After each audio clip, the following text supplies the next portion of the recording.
হযরত ওমর বলে তোমরা কে, তুমি কি আমাকে দেখো না, আমাকে আঘাত করো। হযরত আবু বকর বলে তোমরা আমাকে আঘাত করো, আমার নবীর উপরে আঘাত করিও না। হযরত হাসান হুসাইন বলে দেরি করছে কেন, আমার নবীকে তুমি মারিও না, আমার নবীকে তোমরা মারিও না, যত আঘাত আছে আমার দুই ভাই সহ্য করে নেব, আমাদেরকে মারো, তারপরে আমার নবীকে মারবা না। সাহাবী বলে ইয়া রাসূলুল্লাহ, ইয়া হাবিবাল্লাহ নবী,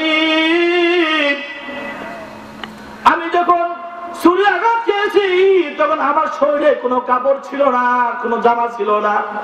আল্লাহর নবী বললেন ঠিক আছে আমি খুলে দিলাম, আমার শরীরে তুমি আঘাত করো। আল্লাহর নবী জামা খুলে দিলেন। ওই সাহাবী রাসূল সাল্লাল্লাহু আলাইহি ওয়াসাল্লামের মধ্যে চুম্বু দিয়ে দিলেন, বলেন সুবহানাল্লাহ। এই মুসলমান, একজন সাহাবীর কত মূল্য, একজন সাহাবীর কত মূল্য। আজকে সাহাবা নিয়ে মানুষ অনেক কথাবার্তা বলে, সমালোচনা করে, ঠিক কিনা কথা বলেন? এই মুসলমান, সাহাবার কত দাম, হযরত তালহা রাদিয়াল্লাহু তাআলা আনহুর কত দাম, হযরত আবু বকরের কত দাম, হযরত ওসমানের কত দাম, হযরত আলীর কত দাম, ঠিক কিনা কথা বলেন? উহুদের প্রান্তরে গেলেন, হযরত তালহা রাদিয়াল্লাহু তাআলা আনহু যুদ্ধ করতে গেলেন। হযরত তালহা রাদিয়াল্লাহু তাআলা আনহু চোখের মধ্যে একটা তীর আসিয়া চোখটা খুলে গেল। নবীর সন্ন্যাসী, ইয়া রাসূলুল্লাহ, আমার চোখের মধ্যে ছুরি পড়েছে গো নবী। আল্লাহর নবী বলেন তালহা রে, তুই জান্নাত চাস না, দুনিয়া চাস না, জান্নাত চাস? তালহা বলে ইয়া রাসূলুল্লাহ, আমি দুনিয়ার চক্ষু চাই, আমি জান্নাত চাই না। বলেন সুবহানাল্লাহ। ও তালহা, তুমি চক্ষু চাও না ব্যস্ত চাও? তালহা বলে ইয়া রাসূলুল্লাহ, চক্ষু চাই, আমি ব্যস্ত চাই না। আল্লাহর নবী জনাবে মুহাম্মদ রাসূলুল্লাহ সাল্লাল্লাহু আলাইহি ওয়াসাল্লাম চক্ষুটা লাগাই দিলেন, আগের চেয়ে ভালো হয়ে গেছে। বলেন সুবহানাল্লাহ। আগের চেয়ে ভালো হয়ে গেছে।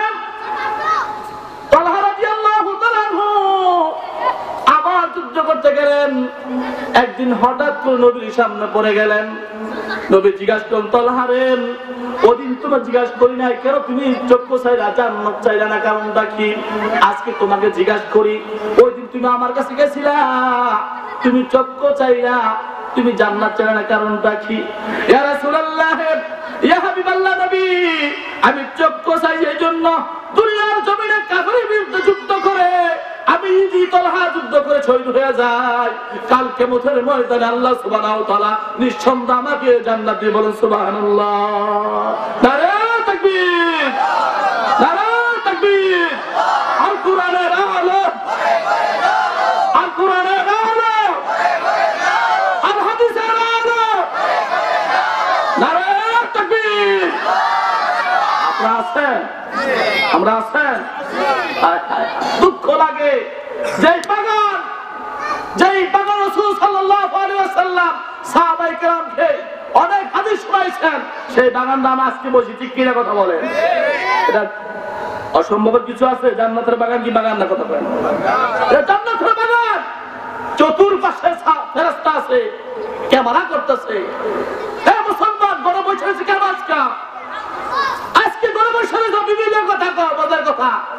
আয় হায় হায়, এই জান্নাতের বাগানের কথা কোরআন হাদিসের কথার মধ্যে আছে, কোরআন হাদিসের মধ্যে আছে।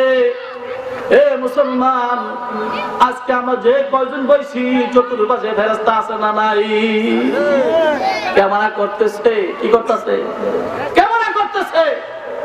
যে বাগানটা ক্যামেরা করতেছে ফেরেশতারা। আর আল্লাহ তোমার আশিক বান্দারা তোমার কোরআনকে বলে নাই, তোমার নবীকে বলে নাই, তোমার আশিক বান্দা মাহফিলে যে কোরআন হাদিসের কথা শুনছে, ঠিক কিনা কথা বল? এই জন্য কোরআন বাগানে, এই মাদ্রাসায়, মসজিদে যে মাহফিলগুলো হয়, সেটা একটা জান্নাতের বাগান। বলেন সুবহানাল্লাহ। আমি আয়াতটুকু বলছিলাম যে আল্লাহ সুবহানাহু ওয়া তাআলা আমাদের কোরআন নাযিল করে দিলেন এই দুনিয়ার জমিনে, যেই মধুর বাণী কোরআন, সেই কোরআন মধুর বাণী। আল্লাহ পাক রব্বুল আলামিন বলতেছেন, আমি আল্লাহ রাব্বুল আলামিন এই কোরআনকে আকাশের মধ্যে নাযিল করি নাই, কোরআনকে আমি আল্লাহ রাব্বুল আলামিন জমিনের মধ্যে নাযিল করি নাই। এই কোরআন যদি জমিনের মধ্যে নাযিল করতাম, এই কোরআনের ইজ্জতে জমিনে কোনো গাছ হতো না, কোন ফল ফলাদি হতো না, কোনো কিছু হতো না।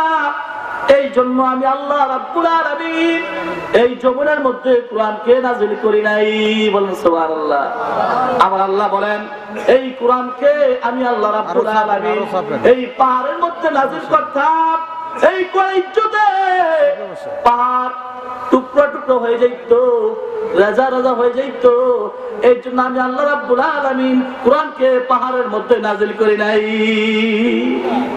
আমার আল্লাহ বলেন এই কোরআনকে যদি আল্লাহ সমুদ্রের মধ্যে নাযিল করতাম, সমুদ্রের পানিগুলি শেষ হয়ে যাইত, মানুষ পানি পাইতো না। এই জন্য আমি আল্লাহ রাব্বুল আলামিন এই কোরআনকে সমুদ্রের মধ্যে নাযিল না করিয়া, আকাশের মধ্যে নাযিল না করিয়া, এই পাহাড়ের মধ্যে নাযিল না করিয়া আশরাফুল মাখলুকাত জনাবে মুহাম্মদ রাসূলুল্লাহ সাল্লাল্লাহু আলাইহি ওয়াসাল্লাম নাযিল করেছি। বলেন না সুবহানাল্লাহ। দিন মনে করে না, সন্ধ্যাকে সন্ধ্যা মনে করে না, সময় কোন দিক দিয়ে অতিবাহিত হয়েছে সেই চিন্তা করে না, একমাত্র তোমার দিকে লক্ষ্য করিয়া বাবা তুমি কত সময় দেখা গেছে অসুস্থ হয়ে গেলে মা পেরেশান হয়ে যায়, বাবা পেরেশান হয়ে যায়, মার শরীর চিকন হয়ে যায়, মায় খানা বন্ধ করে দেয়, বাবা খানা বন্ধ করে দেয়, পেরেশান হয়ে যায় বাচ্চার জন্য। এত কষ্ট করে বাবা তোমাকে লালন পালন করেছেন, এত কষ্ট করে তোমাকে বড় করেছেন। এখন যদি বাবা তুমি বাবার সাথে চিৎকার দিয়ে কথা বলো, বাবার সাথে ধমক দিয়ে কথা বলো, আল্লাহ পাক সেটা রাজি না। আল্লাহ পাক কিন্তু ধৈর্য ধরবেন না। এজন্য কোরআনের মধ্যে হাদিসের মধ্যে অসংখ্য জায়গায় পিতামাতার প্রতি সৎ ব্যবহার করার জন্য আল্লাহ এবং তার রাসূল ইঙ্গিত দিয়েছেন। বাবা আল্লাহর ইবাদতের পরের স্থানটাই আল্লাহ পাক পিতামাতার জন্য রেখেছেন। আজজ হো গুনাহগার হো আয়ে খালিক আকবর, আজজ হো গুনাহগার হো आए खालिक अकबर, दिन रात ये करता हो दुआ हाथ उठाकर, दिन रात ये करता हो दुआ हाथ उठाकर। पिता मातार कत नाम, पिता मातार कथा कत मानते होबे।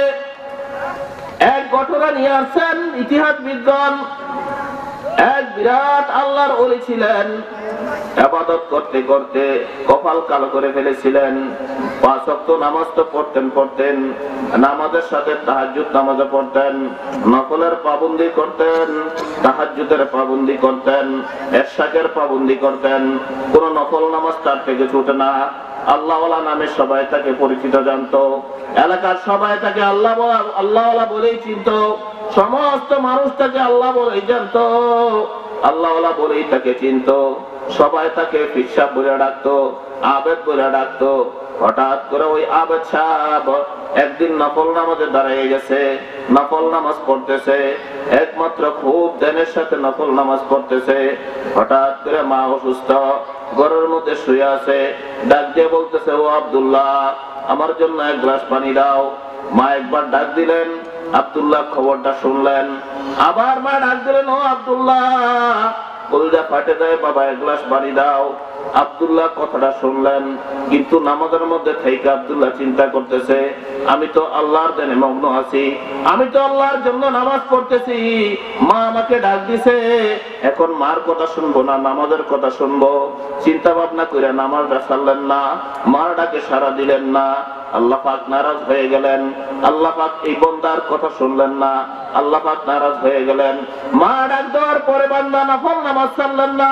মাসহালা হলো এমন, তুমি যদি ফরজ নামাজ আরম্ভ করো, ফরজ নামাজ ছাড়া যদি নফল নামাজ তুমি আরম্ভ করো, নফল নামাজ পড়লে যদি বাবা অথবা মা তোমাকে ডাক দেয়, তাহলে ওই নামাজ ছেড়ে হলো পিতা মাতার কথায় সাড়া দিতে হবে। ও খোদা কুরবা শাওয়াম এ সাবরে সাকার দাইম। কবি বলতেছেন আয় রব্বুল আলামিন, আয় আল্লাহ তাআলা, আপনি যে আমাদেরকে দুনিয়ার জমিনে মুসলমান হিসাবে প্রেরণ করেছেন,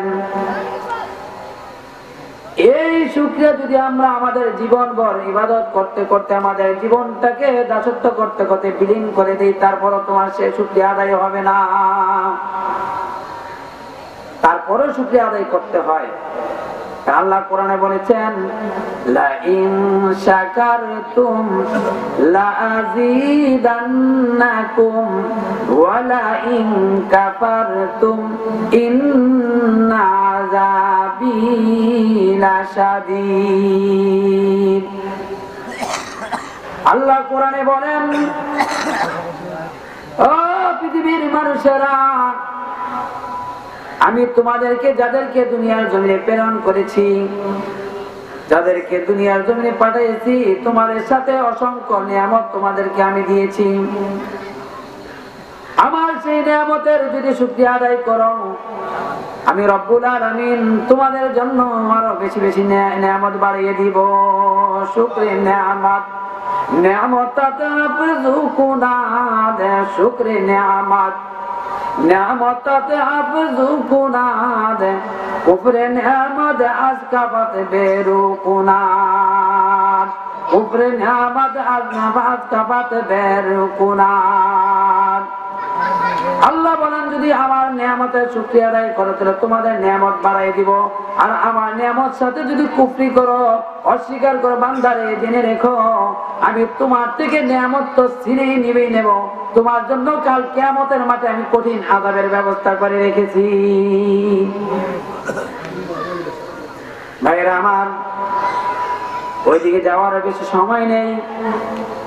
আমি পবিত্র কালামুল্লাহ থেকে ছোট্ট একটা আয়াত তেলাওয়াত করেছি, যে আয়াতটা সবারই জানা, এমন কোন মানুষ নেই যে এই আয়াতটা সে জানে না। অতি পরিচিত একটি আয়াত, কিন্তু তার বিস্তৃত অনেক বেশি। এই আয়াতটা আপনাদের সম্মুখে আমি তেলাওয়াত করেছি। সে আয়াতটা হচ্ছে সূরা ফাতিহার শেষের দিকে আয়াত, ইহদিনাস সিরাতাল মুস্তাকিম। কি বলেন, নামাজে পড়ি না আমরা? প্রতিবার প্রতি রাকাতে আমরা সেই সূরাটা আমরা নামাজের মধ্যে পড়ি। কি বলেন, পড়েন না? ইহদিনাস সিরাতাল মুস্তাকিম, সিরাতে মুস্তাকিম। আমরা 5 ওয়াক্ত নামাজে দাঁড়াইয়া আল্লাহর কাছে প্রার্থনা করি, রব্বুল আলামিন, আয় আল্লাহ তাআলা, আমাদেরকে সঠিক সোজা পথ দেখিয়ে দাও, যেই পথে চললে তোমাকে পাবো, তোমার হাবিবকে পাবো, তোমার জান্নাত পাবো। ওটাই তো সঠিক পথ। কি বলেন? ইহদিনাস সিরাতাল মুস্তাকিম। মুফাসসিরিনে কেরাম ইহদিনাস সিরাতাল মুস্তাকিমের ব্যাখ্যা 4 ভাবে করেছেন। কয় ভাবে করেছেন? 4 ভাবে করেছেন। 1 নম্বরে মিনান নাবিয়িন, 2 নম্বরে সিদ্দিকিন, 3 নম্বরে শুহাদা, 4 নম্বরে সালিহিন।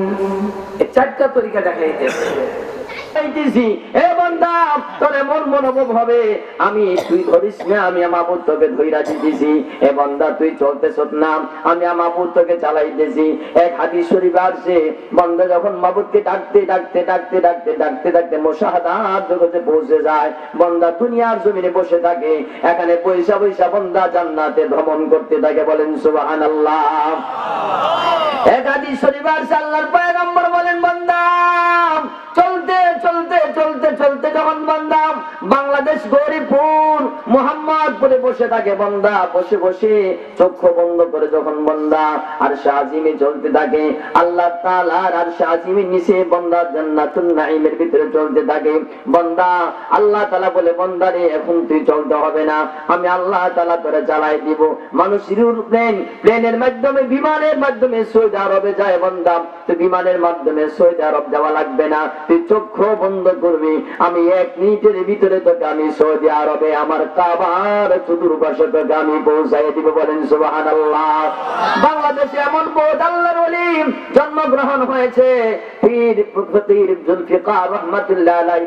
আমাদের বাংলাদেশের ভিতরে বহুত বড় বড় আল্লাহওয়ালা, কারি ইব্রাহিম সাহেব রহমাতুল্লাহ আলাইহি, নাম শুনছেন কিনা?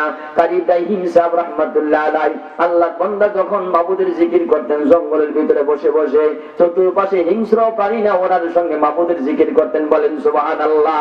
নদীর পাড়ে গিয়ে যখন জিকির করতেন, নদীর সমুদ্রের মাছগুলো ওনার সঙ্গে সঙ্গে জিকির করত। আল্লাহ বান্দা যখন কোরআন শরীফ তেলাওয়াত করতেন, পশু পাখিরা সহকারে শুনতে থাকতো।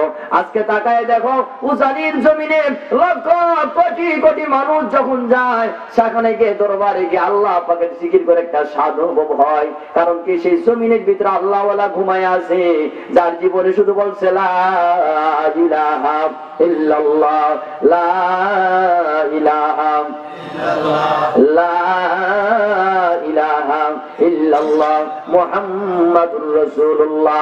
ও নওজোয়ান ভাইরা, ও আমার বিদ্যা বাবাজিরা, ও ছোট্ট ভাইরা, একটু বয়ানটা ভালো করে শোনার চেষ্টা করো। আল্লাহ তাআলা তোমাকে কেন বানাইছে, তুমি কি কাজ করতেছ, কয়েকদিন পরে তুমি দুনিয়া থেকে বিদায় হয়ে যাইবা, তোমাকে আল্লাহ কেন বানাইছে? এ বাবুরা, এ ছোট্ট বাবাজিরা, এমন মনোভাব যেন কখনো না হয়। এ পর্দার অন্তরালের মা বোনেরা, তোমরা এই কথা কখনো ভাববা না আমি 70 বছর পরে মারা যাব। ছোট মানুষ মারা যায় কিনা জোরে বলেন? ছোট মানুষও কিন্তু মারা যায়। ছোট বাবুর সঙ্গে মা কোনোদিন কবরে যায় না, বাবা কোনোদিন কবরে যায় না।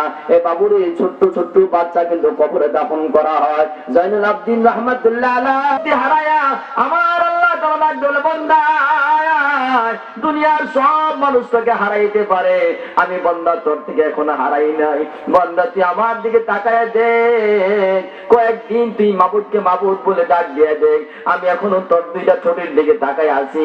বান্দা তুই দুইটা ঠোঁটে মাবুদকে মোহাব্বতের সঙ্গে যদি দুই চোখের পানি পালায়া আল্লাহকে আল্লাহ বলে ডাক দেস, বান্দা আমি বিদ্যা বান্দার জীবনের তামাম গুনাহ খাতাগুলি মাফ করে দেই। পয়গম্বরের খলিফা হযরত ওমর ফারুক রাদিয়াল্লাহু আনহুর জামানায় এক বিদ্যা মানুষ সারা জীবন গান গাইছে, এখন আর গান গাইতে পারে না, এখন আর কণ্ঠস্বর নাই, আর গান গায় না, মানুষ তাকে গানে নিয়ে যায় না। আল্লাহর বান্দা জানে আমি এখন গান গাইতে পারি না, মানুষ আমারে খাবার দিবে না, ওমরের দরবারে গেলে আমাকে পিটাই করে আমার চামড়া গুলা ছিলাই ফেলাইবে। কারণ ওমর জানে আমি সারা জীবন শুধু গান গাইছি, এখন যদি ওমরের দরবারে যাই তাহলে আমার পিটার ছাড়া খানা কোনো মিলবে না। হযরত ওমর ফারুকের দরবারে আমার যাওয়া যাবে না।